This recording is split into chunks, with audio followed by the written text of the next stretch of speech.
What is up, my friends? My name is Echothrough, and today we're going to take a deeper look into how to play this classic Golem deck, the Golem Elite Barbarians, with your common cards, minions, and archers.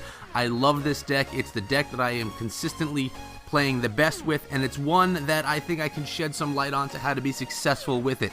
Today, we're going to look into how to play this deck against ZAP decks and against the Giant Loon deck. Before I get into any of that, guys, I want to thank all of you for coming down to the channel. I appreciate each and every one of you, and I want to remind you that I am trying to get myself 4,000 followers on Twitter. I am nearly there.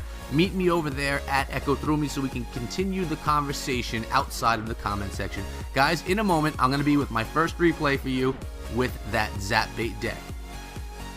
And like I said, in this replay, I'm playing against the ZAP deck. It's a very popular one, including the Hog. I'm playing against Alpha right now. And the whole idea when you're playing the Golem deck is to gain that elixir advantage on your opponent. You need to get that strong push that you can just kind of push through their defenses, get through their Inferno Tower, which you know these ZAP decks are going to have, and really get your Golem and the supporting troops behind to the tower. That's the plan. It's pretty simple. Sometimes it's difficult when they continuously beat on your collectors. Now at that point right there, they did not use the fireball on my collector for some reason. This is a nice push they have right here. I throw my E-barbs on top of the Hog and my minions on top of the Gob barrel to try and clean that up because I didn't have the arrows in my hand right there. I'm gonna zap, and my E-barbs are gonna get on that tower for a little bit, and a little bit of minion damage too, so I really chip away at this tower just with the counter push, which is an added bonus. And when you knock down a tower that much with the counter push, for me, it's a great thing. Now right there, I probably placed my collector a little too close to the other one, but in the end, they only worked on one of them. Now, when you get your two collectors down, guys, even if they're beaten up, you want to get that Golem down, because now you're going to have a substantial Golem, a substantial elixir advantage. I throw my archers on the Hog because I want those archers to get behind my push. If I would have used Elite Barbarians or Minions, they would have gotten in front. So here I go, a nice solid push. I'm predicting that Inferno Tower, so I throw the Minions right there to go straight to it. And I got my Zap ready to go. Zap ends that tower. And then I clear out the way with the arrows, and the minions and this Golem are going to completely demolish that tower. Now I stopped supporting the push right here because I didn't want to be too short on elixir. I throw my right here is where I stop it, because I decided rather than to try and take out that Skarmy, I'm going to let the Skarmy end my push, and I'm going to build up another one to go up the other lane. Now they do end up taking my right hand tower, but that's alright because the whole time I'm building up another big push. So I kind of let this tower go. I throw my minions on top so they don't do too much damage to my King's Tower as well.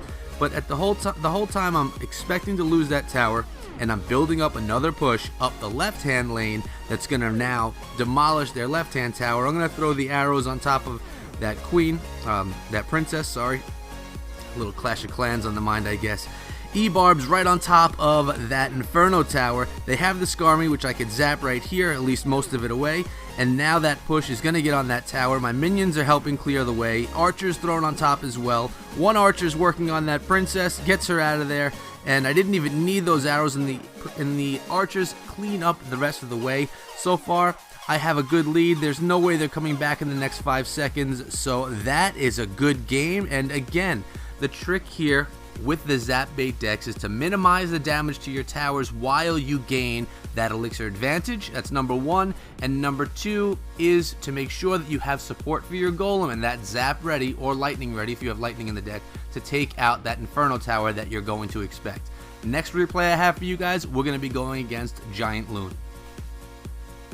And here we are playing against Will. Again, he has that Giant Loon, and these are always very dangerous decks to go against. That balloon is potent, and when you don't know that it's in the deck, you're not expecting it, you don't have those air support troops ready like my archers and my minions, you know, I could be in trouble. This player has a level 10 giant as well, so it's a nice, good, strong card.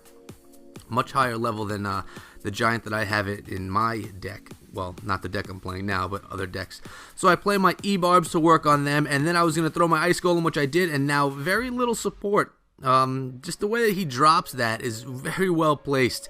People that play Giant Loon do a great job of placing that balloon right on top of that giant so that you can't even get to it with those troops. I'm going to zap these guys away, and I am going to get some decent damage on that tower, which is my saving grace. I took about half the tower damage away. Now this is ladder battle right here, a level 11 versus a level 11. I get my second collector down, which is the only good thing about what we're looking at right here, guys. I have an elixir advantage building right here, and he's going with another giant push. We know that that loon is going to be behind it, so I rush that left-hand lane, trying to take away from his push.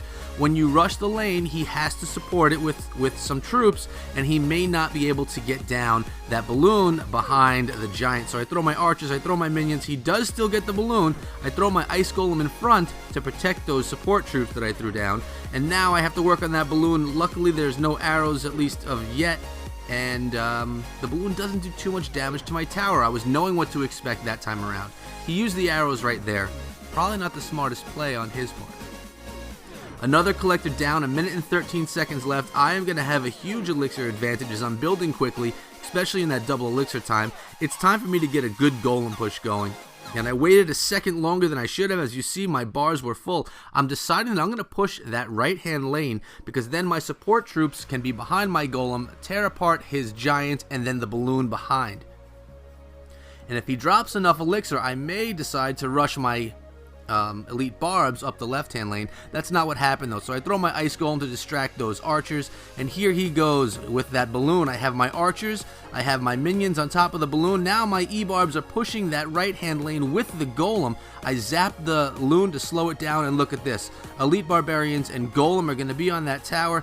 I arrows all that out of there, so they're on the tower beating it down, and then I have the golem on the other tower all by itself. Doesn't need any support at all, because he's going to punch his way through it. And now I have 2 golemites, 2 archers, 1 golem, 1 elite barbarian, and minions coming in on that king's tower. That tower is as good as gone. Here come 2 more e-barbs, and there you go. So my tips right here, guys, are you need to keep pressure on your opponent.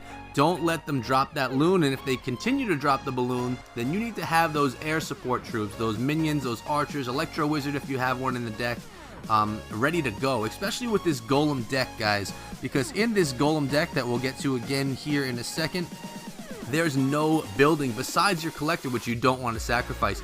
So you can't really draw away that balloon from your tower. It's going straight to it, so you need to be able to support it quickly. And then you could take those troops, use them as a counter push, and really make a devastating push on their tower. Make them think twice about dropping their elixirs so low that they can't support some defense against your golem push that's incoming. So there you have it, guys. I hope that you guys learned something and take my tips, use them for yourself when you're trying to play a golem deck. There's definitely different modifications to this deck. This one is, I like to say it's a bare bones deck. There's nothing fancy. It's just a beautiful deck that I really like to play. It plays well for me, and for some other people that I know as well. It's like I say, it's my classic golem deck. I've tried others. I've thrown in electro wizard, I've thrown in executioner, but for me, this is the way that it just works best, and I win the most consistently with this layout. So hopefully you enjoyed. If you learned something today, or if you had a good time, please hit that subscribe button, because I come out with content every single day. And if you are already subscribed, guys, throw me a like, leave a comment just to show support. As you already know, like I just said, I come out with content every single day, Clash of Clans and Clash Royale. I'll see all of you back here again tomorrow. Until then, be good.